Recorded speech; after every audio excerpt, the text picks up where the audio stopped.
Hello guys, and welcome back to this channel. Where today guys, I'll be showing you how to downgrade your GitHub plan.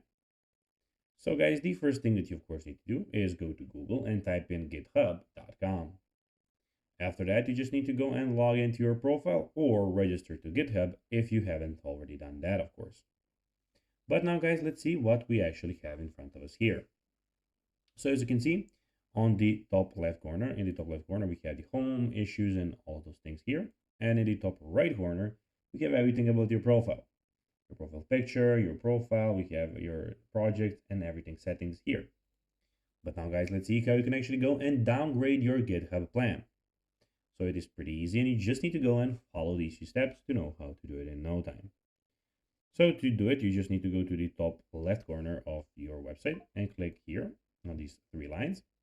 Then you need just to go, of course, you need to go to top right corner and click on, we're here in your profile picture, and click on settings, which is here. Then on the left side, you'll have, as you can see, a lot of stuff.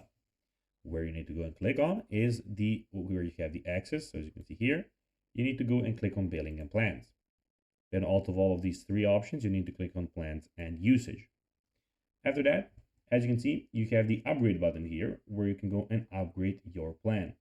When you have your plan upgraded, that is when you can, of course, downgrade it. So this button will then be a downgrade button rather than the upgrade button. So guys, that will be everything for this video. I hope that you found this video informative and entertaining, guys. If you did, don't forget to like this video, share it, subscribe to the channel, and put the notifications on, as guys, this really helps us grow our channel. So if you have a few seconds, it will be pretty cool if you could do this for us. So guys, that will be everything for this video. Hope you enjoyed it, and I'll be seeing you in the next one. Until then, bye guys.